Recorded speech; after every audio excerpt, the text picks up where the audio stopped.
Praise the lord. ఈరోజు దేవుని వాక్యము 44వ కీర్తన 8వ వచనము.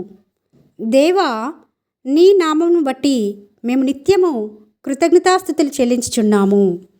ఇక్కడ ఈ కీర్తనకారుడు కొరహ కుమారులు రాస్తున్నారండి ఈ కీర్తనను. వారు చెప్తున్నారు, దినమెల్లా మేము దేవుని యందు అతిశయపడుచున్నాము. నీ నామమును బట్టి మేము నిత్యము కృతజ్ఞతాస్తుతులు చెల్లించుచున్నాము. కొరహ కుమారులు తెలుసు కదండి.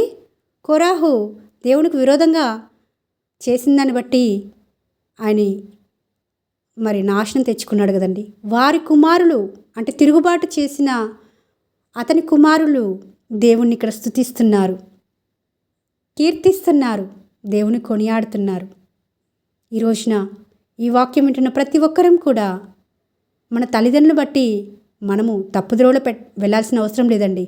మన తల్లిదండ్రులు భక్తిహీనులే కావచ్చు, అయితే మనం భక్తి మార్గంలో ఉన్నప్పుడు మన పిల్లలను మనం దేవుని దగ్గరికి నడిపించేవారుగా, నీతిమంతులుగా మనం తీర్చబడ్డం మాత్రమే కాకుండా మన పిల్లల తరాల వరకు వారిని సరైన మార్గంలో నడిపించడానికి మనకి దేవుడు సహాయం చేస్తాడు. కొరహ కుమారులు ఈ కీర్తన రాస్తూ అంటున్నారు, ఆయన నామను బట్టే నిత్యము కృతజ్ఞతాస్తుతులు చెల్లిస్తున్నారట.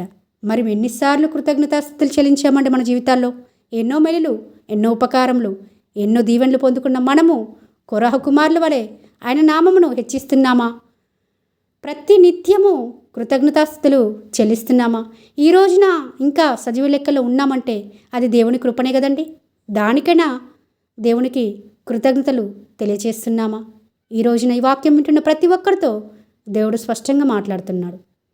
ఆయన నామను బట్టి మనం ఆయన కృతజ్ఞతాస్తుతులు నిత్యము చెల్లించేవారిగా ఉండాలని ప్రభుపేట మనవి చేసుకుంటూ మీ సహోదరి ఎలిజబెత్ రాణి.